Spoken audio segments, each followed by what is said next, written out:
The wind was a blade, sharp enough to peel the skin from bone. It cared little for the thin buckskin wrapped around Naya's shoulders, a covering that had long since surrendered its warmth to the teeth of the blizzard. Snow, driven horizontal, did not fall but attacked, each flake a tiny, frozen needle.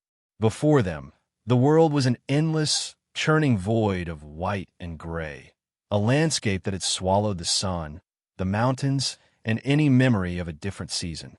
Hope was a currency they no longer possessed. There were 7 of them, 7 shivering ghosts adrift in a frozen hell.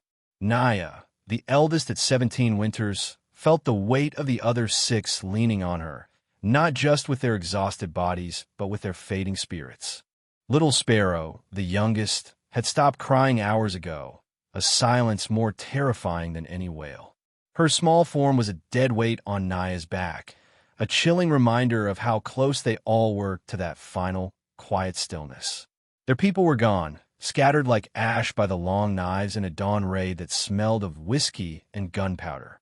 They had run, fueled by a terror that burned hotter than any fire, but that fuel had long since run out. Now, there was only the cold, an insidious predator that stalked them with patient certainty. Hunger was a dull, constant ache in Naya's belly, a hollow space that echoed the emptiness where her family used to be. She stumbled, her moccasined foot sinking deep into a drift, and a gasp of frigid air seared her lungs. For a moment, she considered the peace of simply lying down, of letting the white blanket cover her and her sisters, of joining their ancestors in the snow-choked sky. It was a tempting thought, a sweet poison, but then she felt a small, trembling hand tug at her sleeve. It was pale flower, her eyes wide and dark in her gaunt face, lips too blue to form words. The silent plea was enough. Naya could not give up. It was not in her blood. She straightened her spine, a column of defiance against the storm's fury, and scanned the maelstrom one more time. It was then she saw it, a flicker, so faint and distant it could have been a cruel trick of her tired eyes, a star that had fallen to earth only to be smothered. But it held, a pinprick of warm, yellow light in the vast, indifferent expanse of white. A candle? A lantern? A fire.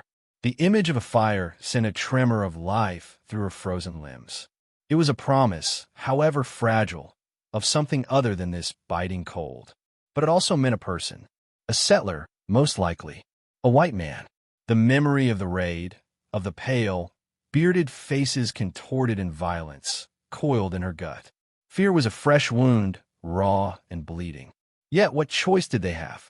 To die here, scattered and frozen in the wilderness, or to walk toward that light and face whatever danger it represented? The danger they knew was certain death. The danger ahead was at least a chance. She looked at the 6 faces turned toward her, their expressions a mixture of exhaustion and desperate trust. They were her responsibility. They were all that was left. Her own fear was a luxury she could not afford. She adjusted the sleeping form of little Sparrow on her back, her movements stiff and painful. With a resolve forged in loss and desperation, she pointed a trembling finger toward the light. She did not need to speak.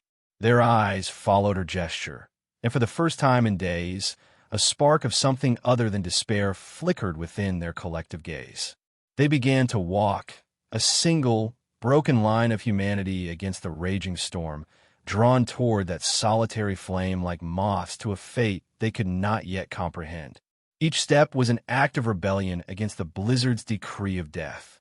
The snow bit at their faces, the wind howled its disapproval, but the small, distant light was a fixed point, an anchor in the swirling chaos. It was their only compass in a world that had lost all direction. The cabin was little more than a dark shape hunched against the snow, a beast of logs and mud chinked against the elements. It seemed to have grown from the earth itself, as much a part of the unforgiving landscape as the skeletal aspens that surrounded it.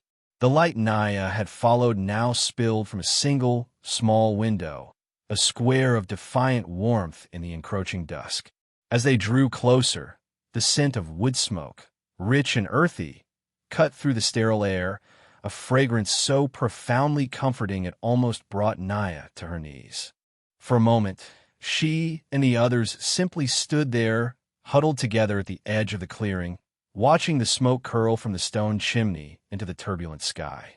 The cabin was a fortress, and they were supplicants at its gate. Fear, which had been a dull companion on their trek, now sharpened into a fine point in her chest. The man who lived here, alone, in a place so remote, would not be an ordinary man. He would be hard. He would be wary. He might be cruel. She remembered the stories the elders told of men who fled their own kind to live in the wilderness, men whose hearts were as barren as the rock-strewn earth they chose for a home. She took a deep, shuddering breath, the cold air a shock to her system. The others looked to her, their silence a heavy question. She gave a slow, deliberate nod, a signal that she would be the one to go forward. Leaving them sheltered behind a thicket of snow-laden pines, she stepped into the clearing. Her every footstep seemed a deafening crack in the immense silence between gusts of wind. The snow was deeper here, clinging to her legs, trying to hold her back. The yellow light of the window was a watching eye.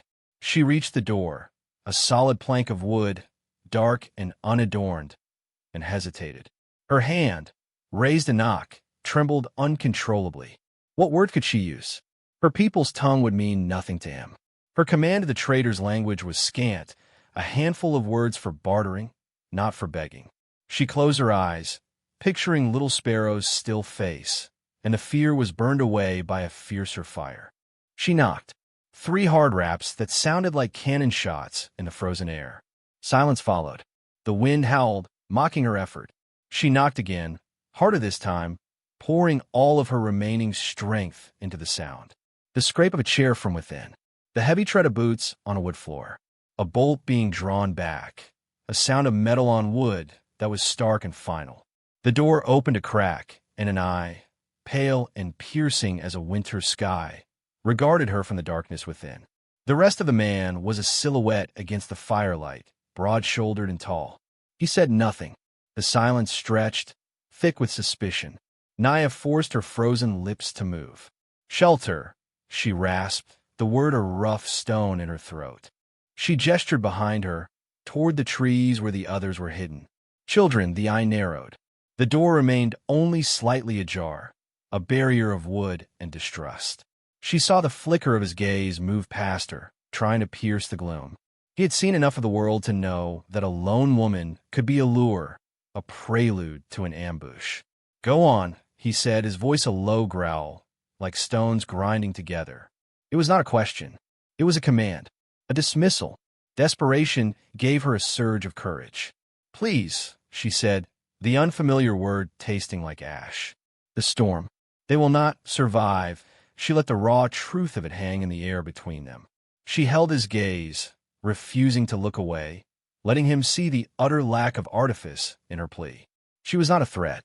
She was a harbinger of death, her own and that of her sisters, if he turned them away.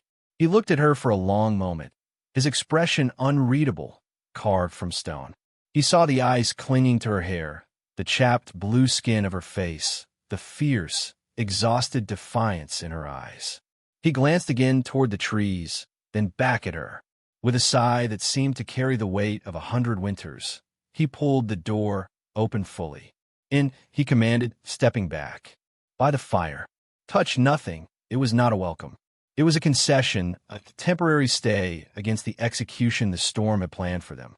Naya turned and waved a hand, a sharp, urgent motion.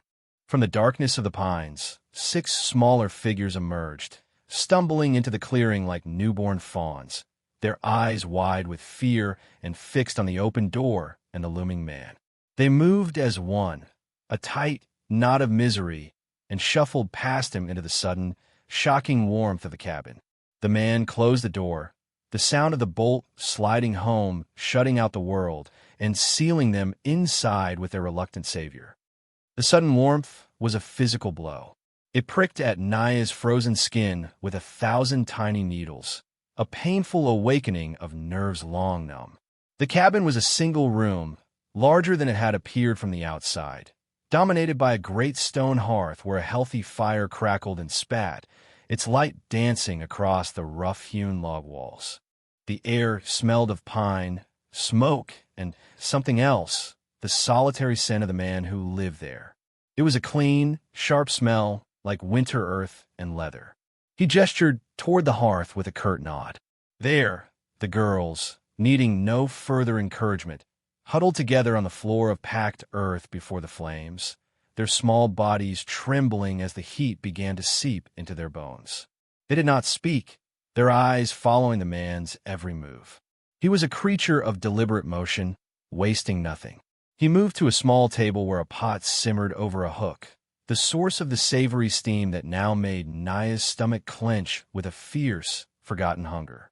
She remained standing, a sentinel between him and her sisters, her body still coiled with a taut, wary tension. Little Sparrow had begun to stir on her back, her whimper a thin, reedy sound in the quiet room. Naya gently unwrapped the bindings and slid the small child into her arms, cradling her close. The man glanced over, his pale eyes lingering on the child for a beat longer than necessary before he turned back to the fire. He ladled a thin, steaming broth into a tin cup and held it out to Naya. She hesitated, her ingrained distrust warring with the desperate need radiating from her own body and the child in her arms. He did not move, his arm outstretched, the offer hanging in the air. His expression was not one of kindness, but of stark pragmatism. A dead child in his cabin was a complication he did not need. Naya finally took the cup, her fingers brushing his. His skin was rough, calloused, but there was a surprising warmth to it. She brought the cup to Little Sparrow's lips, tilting it carefully, letting the warm liquid trickle into her mouth. The child coughed, then drank, her small throat working. Naya then took a sip herself. It was simple rabbit broth, thin but rich with salt and herbs, and it was the most magnificent thing she had ever tasted. It spread through her like a slow-burning fire, chasing away the deepest chill. He ladled out more, 1 cup for each of them, which they passed around and shared with silent, desperate gratitude. When they were done, he took the cups, rinsed them in a bucket of water near the door, and returned to his seat, a simple, hand-carved chair set back from the fire. And there he sat, watching them. His stillness was unnerving. He cleaned a long-barreled rifle with oiled rags, his movements precise and economical. The soft metallic sound was the only counterpoint to the crackling fire and the mournful song of the wind outside. Naya studied him from beneath her lashes. He was older than she had first thought, the lines around his eyes and mouth carved deep, not by age, but by hardship. His hair was the color of sun-bleached straw, streaked with gray and cut short. A scar, a pale white line, ran from his temple to his jaw, disappearing into a short, rough beard. He was a man who had seen violence, and likely dealt it. Yet, there was a profound weariness about him, a stillness that spoke not of peace, but of a long and brutal war fought within himself. He seemed a man who had been hollowed out, leaving only the essential, resilient shell behind. The cabin was a reflection of him. There was nothing superfluous. A bed piled with furs in one corner, the table and 2 chairs, shelves holding tins and jars, tools hung neatly on the walls. It was a space stripped down to the necessities of survival. There were no pictures, no carvings, no books, nothing to speak of a past or a connection to any other human soul. It was the den of a hibernating bear, a place of solitary existence. As the hours passed, and the exhaustion of their ordeal settled deep into their bones, the younger girls began to nod off, their heads drooping, their small bodies finally succumbing to the safety of the warmth. They curled into one another like a litter of puppies, their breathing evening out into the soft sighs of sleep. Naya, however, forced herself to stay awake. She would not sleep while this strange man watched over them. She would be their guardian. She shifted Little Sparrow in her lap, tucking a corner of her own thin buckskin wrap around the child. She met the man's gaze across the firelit space. His pale eyes held hers, and for a long moment, the world shrank to the space between them. There was no threat in his gaze now, only a kind of weary assessment, a mutual recognition of survival in a world determined to crush them both. He gave a single, almost imperceptible nod, as if acknowledging her vigilance. Then he rose, took a heavy fur from his own bed, and laid it on the floor near the sleeping girls. He looked at Naya. "Sleep," he said. The word was not a command this time, but a quiet statement of fact. "You are safe enough for now." He then returned to his chair, picked up his rifle, and resumed his watch, his form a stoic silhouette against the dancing flames. Naya watched him for a while longer, her eyelids growing heavy. The warmth, the broth, the solid walls between her and the storm, it was a potent anesthetic. For the first time in a long time, the tight knot of fear in her stomach began to loosen its grip. Slowly, cautiously, she allowed herself to lean back against the log wall, her body finally surrendering to the profound pull of exhaustion. Her last waking thought was of the man's pale eyes, watching, always watching. The storm did not relent. For days, the world outside the cabin remained a howling, featureless expanse of white. The wind shrieked and clawed at the logs, a constant reminder of the fate they had so narrowly escaped. Inside, a fragile rhythm began to establish itself, an unspoken treaty governed by necessity and observation. The man, whom Naya learned was called Elias, moved with the predictable cadence of long habit. He rose before the light, stoked the fire, and checked his snares, a short, brutal journey into the blizzard from which he always returned covered in ice, a grim specter bearing a frozen rabbit or two. He never spoke of what he saw out there, but the grim set of his jaw told its own story. Naya, in turn, found her place in his Spartan world. She did not wait to be asked. She watched him, learned his routines, and anticipated his needs. When he returned from the snares, she would have a hot drink ready. She took over the cooking, stretching the meager rations of broth and meat to feed 7 mouths instead of 1. Her skills born of a life where waste was not an option. She mended the girl's worn moccasins with sinew and in all she found in his tool chest, her hands moving with an inherited grace. He watched her work, his silence a form of scrutiny. He never offered praise, but he did not stop her. This, Naya understood, was his form of acceptance. The small cabin became their shared world, every object gaining significance. Communication was sparse, a language of gestures and single words. Would water, more, yet in the spaces between these words, a deeper understanding grew. When he taught her wordlessly how to properly stack the firewood inside to dry, showing her how to alternate the pieces to allow the air to circulate, it was a lesson in foresight. When she, in turn, showed him how to use the inner bark of a willow branch to make a soothing tea for pale flower's cough, it was a sharing of knowledge, an offering from her world to his.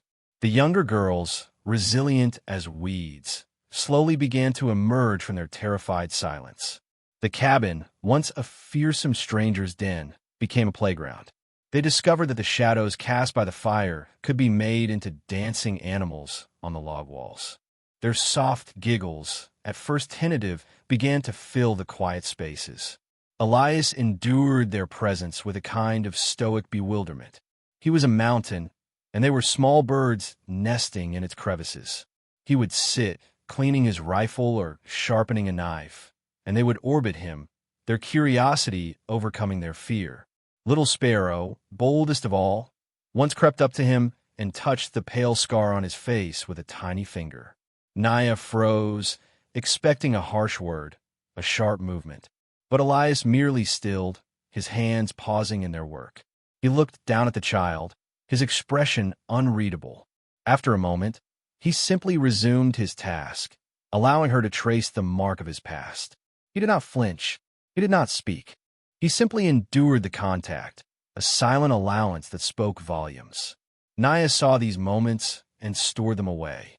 She saw the way his eyes would soften almost imperceptibly when he thought no one was watching the girls play. She saw the careful way he banked the fire at night, ensuring it would burn low and steady until morning, a guardian against the cold. These were not the actions of a cruel man or a man devoid of feeling. They were the actions of a man who had buried his heart so deep he had perhaps forgotten where to find it. One afternoon, as he worked on repairing a snowshoe frame, Naya noticed the stitching on his buckskin shirt was coming undone at the shoulder. Without a word, she retrieved her awl and a length of sinew. She stood before him, waiting. He looked up from his work, his pale eyes questioning. She simply pointed at the torn seam. He stared at her for a long moment, a flicker of something, surprise, reluctance, in his gaze. Then, with a slow, deliberate movement, he shrugged out of the shirt and handed it to her. She took it and sat by the fire, the rough-spun material warm from his body. As she worked the awl through the thick hide, her stitches small and neat, she was acutely aware of him watching her. He was bare-chested now, and she could see the landscape of his torso, old scars, faded and white, crisscrossing his skin like ancient roads on a map. Each mark told a story he would never tell. When she was finished, she handed the shirt back to him. He examined her work, his thumb running over the neat, strong stitches. He looked at her, and for the first time, his lips curved into something that was not quite a smile, but a softening of the harsh lines of his face. "Good," he said. The single word was a greater reward than a string of compliments. It was an acknowledgement, a recognition of her skill, her utility, her place in this temporary, fragile world they had built together against the storm. The fever came upon Little Sparrow in the dead of night, a thief that stole the breath and painted her small cheeks with two unnatural spots of crimson. One moment she was sleeping peacefully, curled against pale flower. The next, she was thrashing, her body seized by tremors that had nothing to do with the cold. Her whimpers were sharp and pained, waking Naya from a shallow doze. Naya gathered the child into her arms, her hand flying to the girl's forehead. The heat was a shock, a dry, dangerous fire burning beneath the skin. Panic, cold and sharp, pierced the fragile peace Naya had begun to feel. In the world she had known, a fever like this, in the depths of winter, was often a death sentence. There were no medicine women here, no familiar herbs to be gathered from a frozen landscape. Her own knowledge was limited, the lore of a young woman, not a healer. The other girls awoke, their sleepy faces etched with fear as they watched Naya cradle their youngest sister, her frantic whispers of comfort doing little to soothe the child's distress. Across the room, Elias was instantly awake. He had not been sleeping, merely resting in his chair, the rifle across his lap. In two long strides, he was beside them, kneeling. The firelight cast his face in harsh angles, his expression grim. "Let me see," he said, his voice low and calm, cutting through Naya's rising terror. She hesitated, her arms tightening instinctively around Little Sparrow. He was a stranger, a white man. His medicine was not her medicine, but the heat from the child's body was a terrifying argument against pride or suspicion. She looked from Little Sparrow's flushed face to his, and saw not a threat, but a steady, focused competence. She slowly, reluctantly, relinquished her hold. Elias gathered the small, trembling girl into his large hands with a gentleness that seemed utterly at odds with his rough exterior. He laid her on the fur nearest the fire, his movements efficient and sure.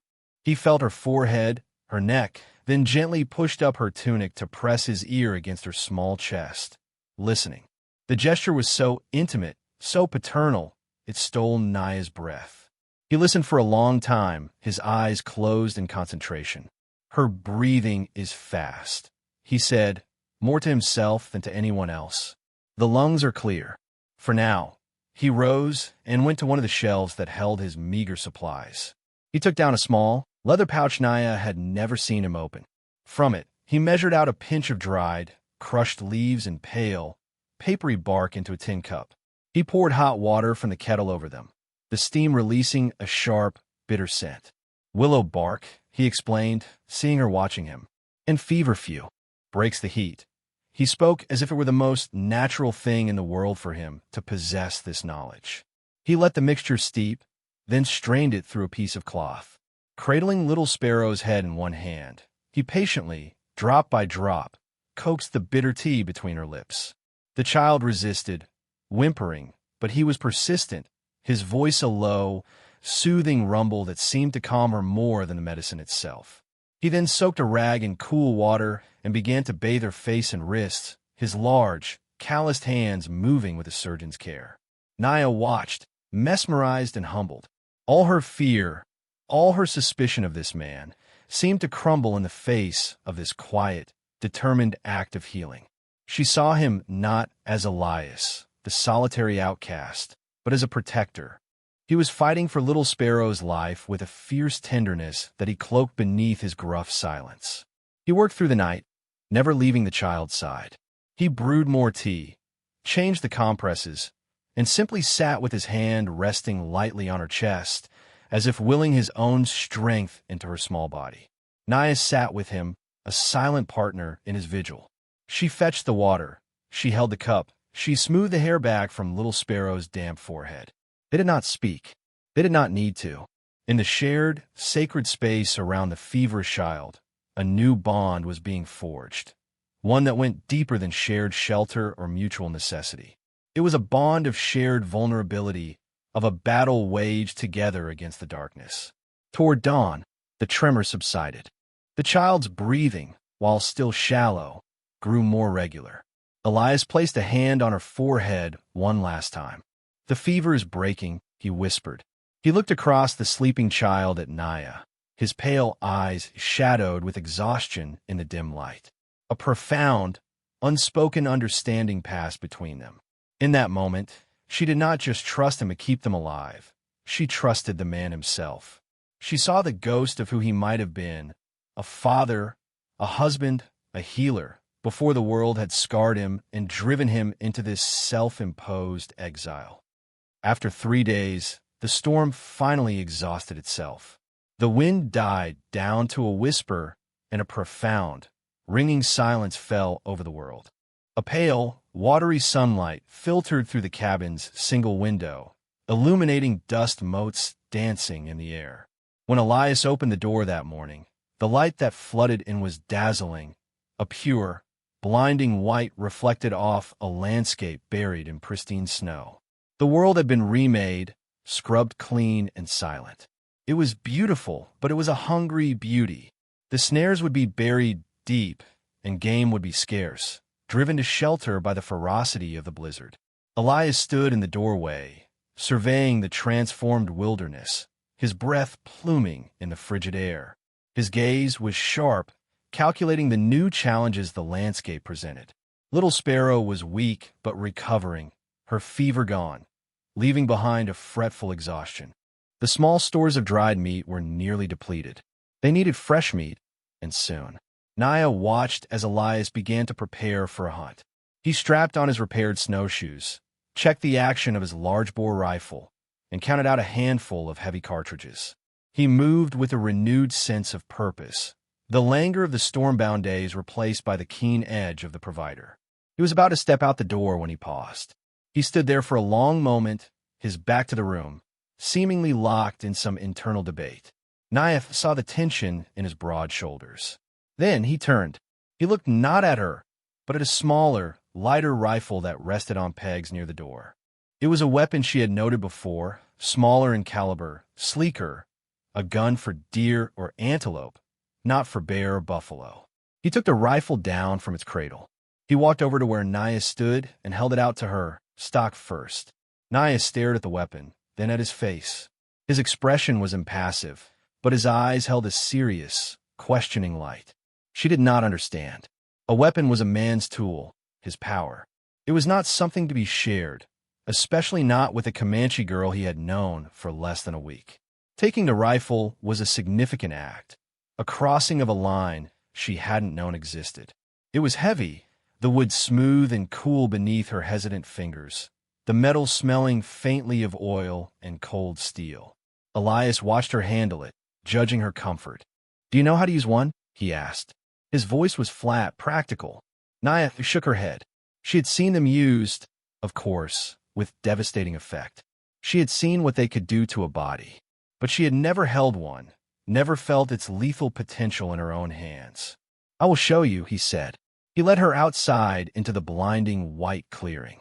The cold was a clean, sharp shock after the warmth of the cabin. He took her through the mechanics of the weapon with a patient economy of words. The loading, the feel of the bolt action, the click of the safety. He made her hold it, aim it, feel its balance. Brace it here, he instructed, tapping her shoulder. Tight, or it will kick you. He set up a target, a dark knot on a distant aspen tree. Breathe out slow. Squeeze the trigger. Don't pull it, Naya did as he said. She pressed the cold stock against her shoulder, lined up the sights as he had shown her, the dark knot of the tree swimming in her vision. She held her breath, then released it slowly, squeezing the trigger. The explosion was deafening in the vast silence, a violent crack that sent birds erupting from a nearby pine. The recoil slammed into her shoulder, a hard, surprising punch that made her stagger.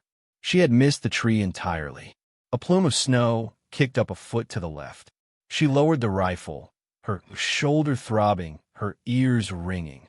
She felt a flush of shame at her failure. But Elias merely nodded. Again, he said. They spent the next hour in the clearing. He corrected her stance, adjusted her grip, his hands briefly and impersonally touching her shoulder, her arm. He was a stern, focused teacher. And, slowly, she began to understand.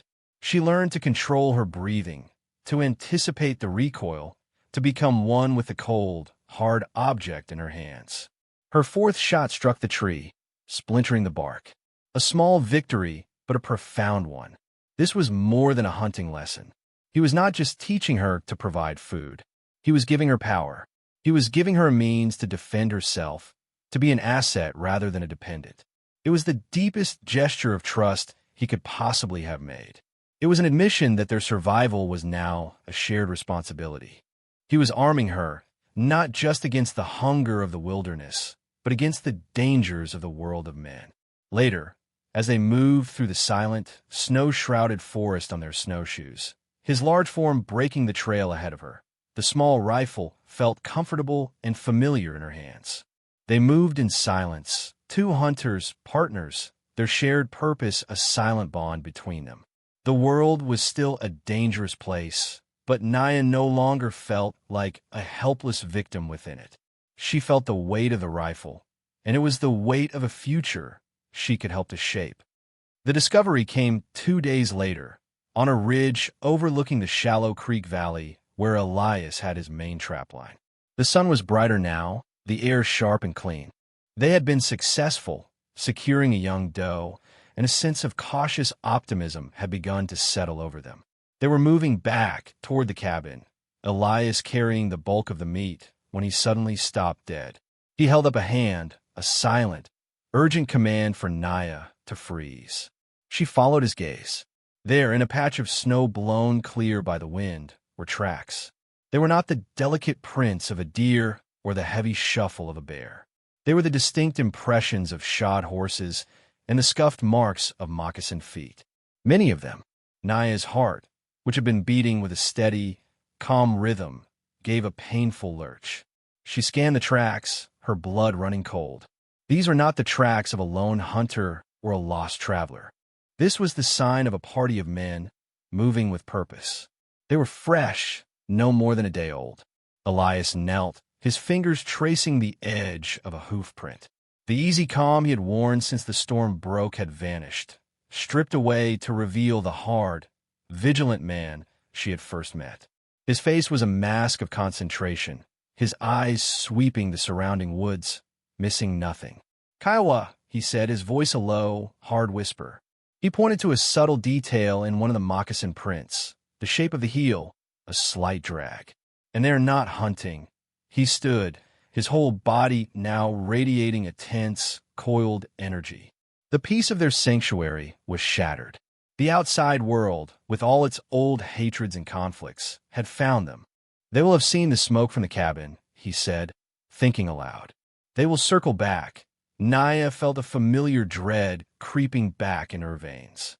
Kiowa, their old enemies. The rivalry between her people and the Kiowa was ancient, written in blood and stolen horses. If they found a group of Comanche girls, alone and unprotected, she did not want to imagine the outcome. And what would they make of Elias? A white man, living alone deep in their territory. To a war party, he would be seen as a trespasser, a threat, an enemy. Their presence here, together, would be twisted into something ugly and violent. "We must go," Naya said, her voice tight. "Hide." Elias shook his head, his gaze fixed on the distant line of trees. "Too late. They move fast. They will have found our trail from the hunt by now. Running will only confirm their suspicions and make us prey." He looked at her, his pale eyes serious. "The cabin is the only defensible place. We go back."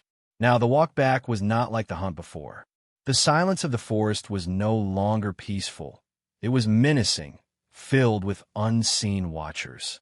Every snap of a twig, every rustle of the wind in the pines, sent a jolt of adrenaline through Naya.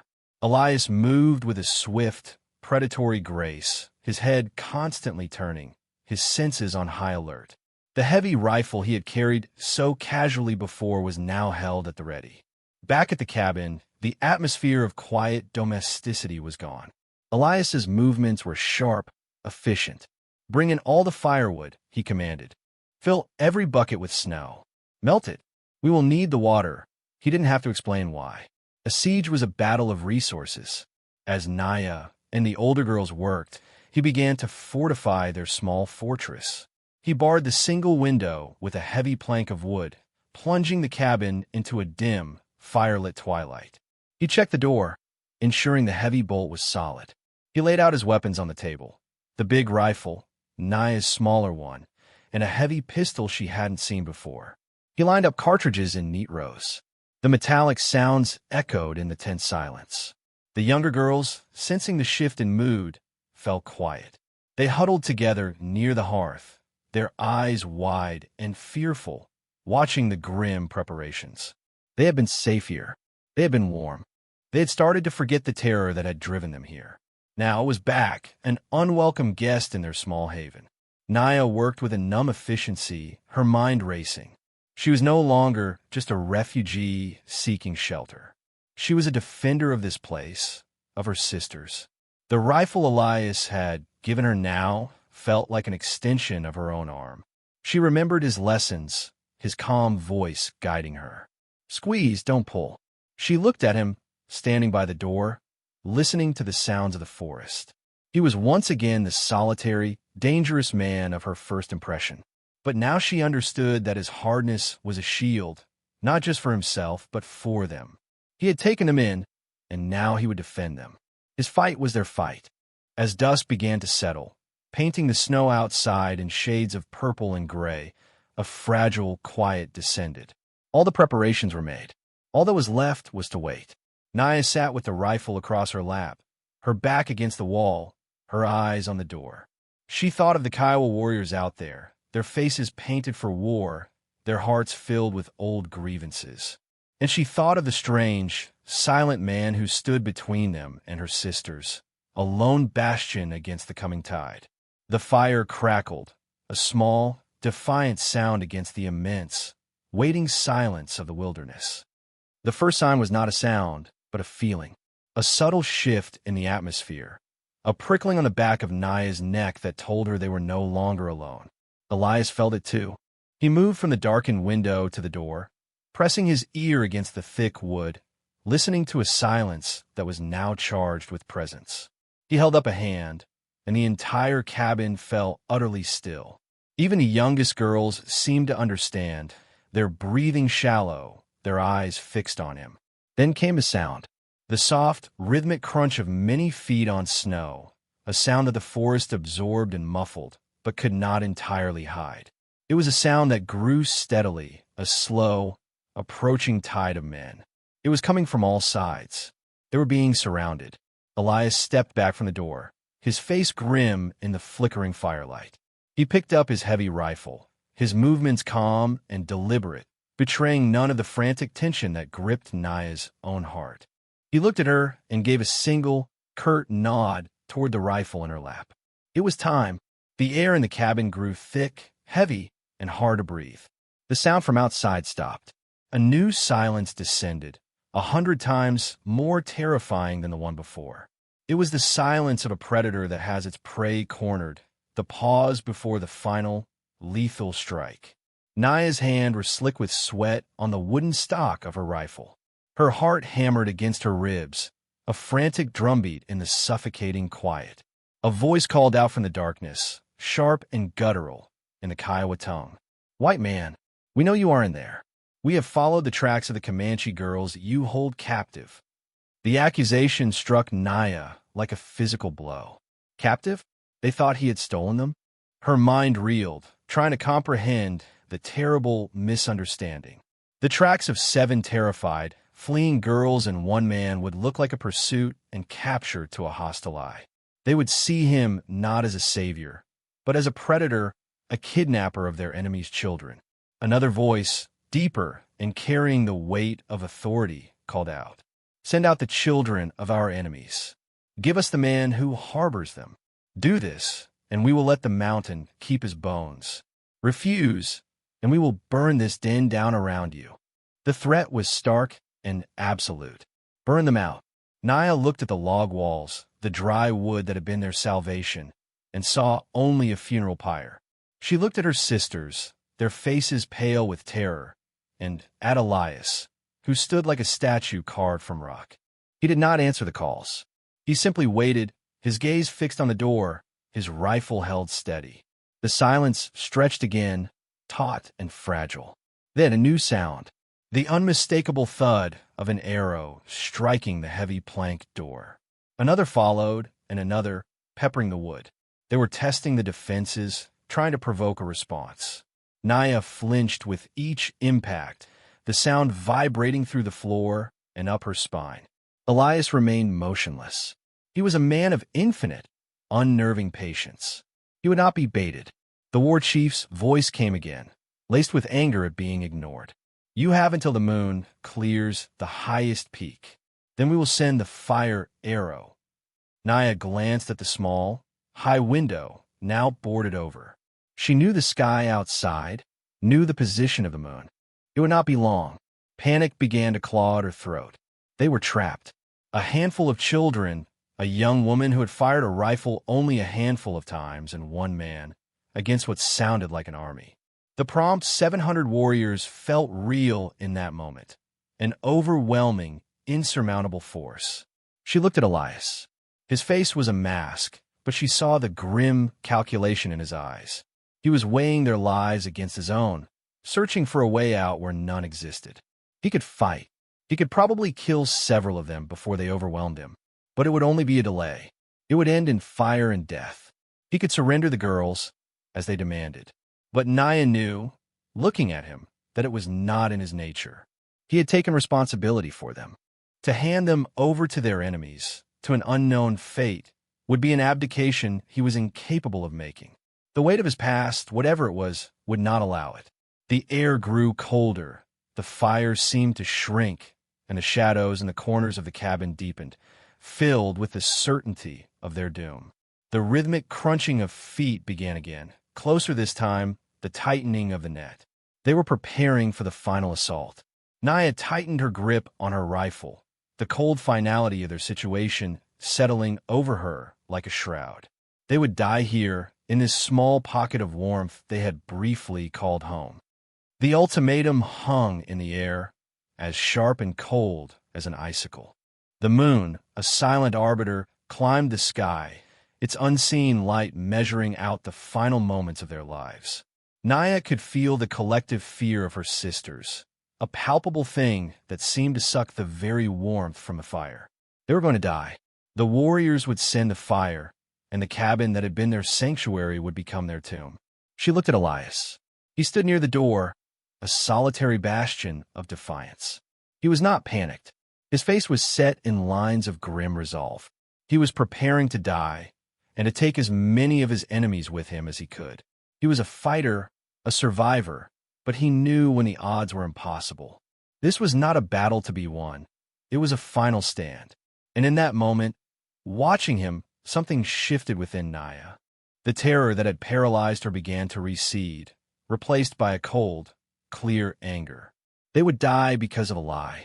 because the Kiowa saw a white man and Comanche children and could only imagine a story of violence and abduction. They could not imagine a story of desperation and kindness. They could not see the truth. But she could. She knew the truth. Elias had not captured them. He had saved them. He had not harmed them.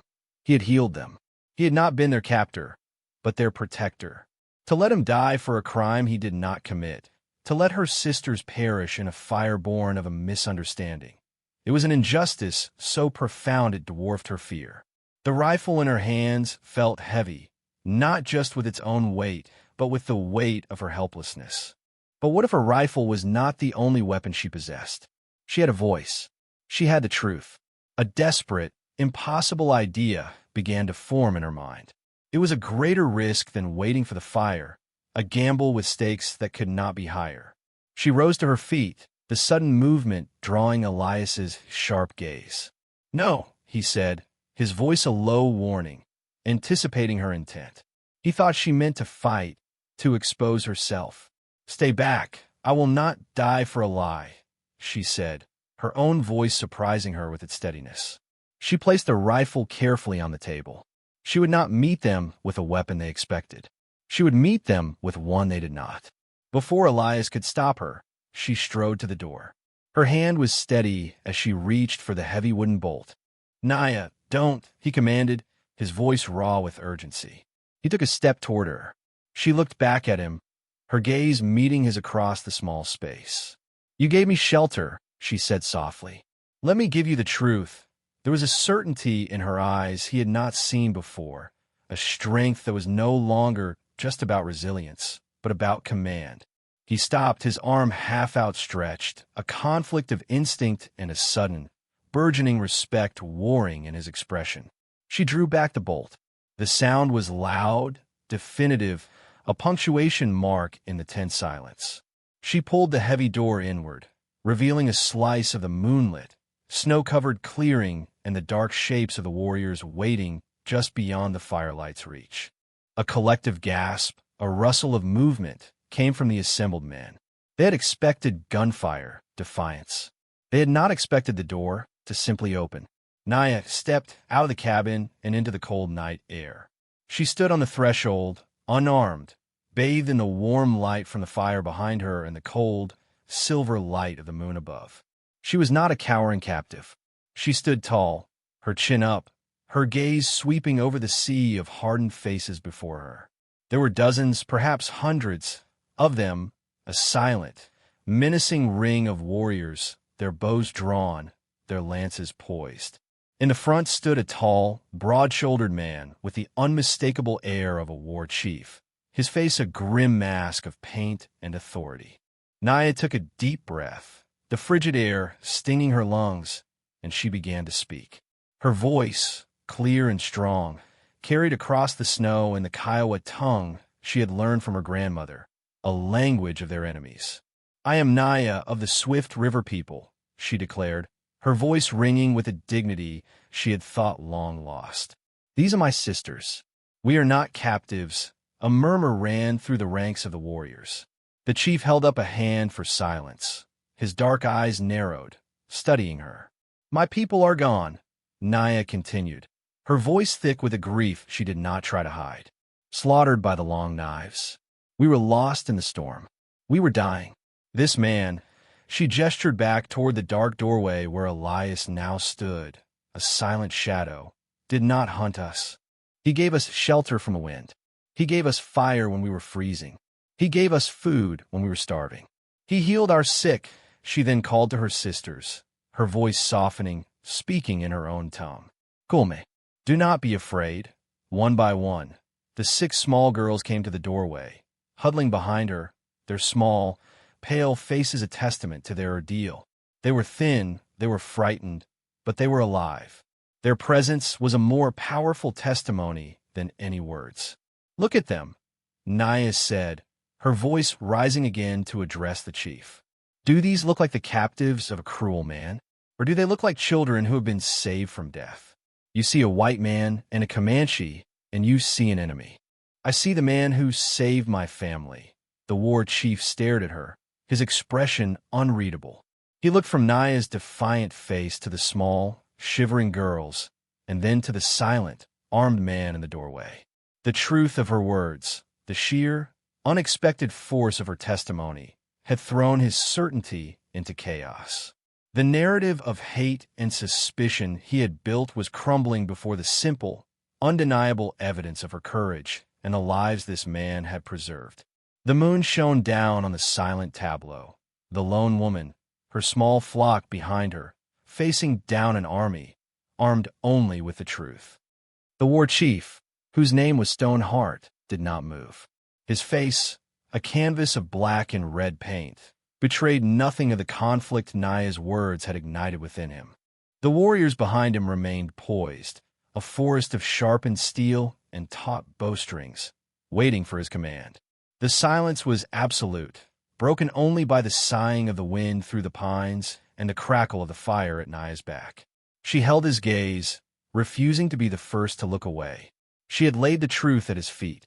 Now she could only wait to see if he would trample it or honor it. He took a slow step forward, his eyes never leaving hers.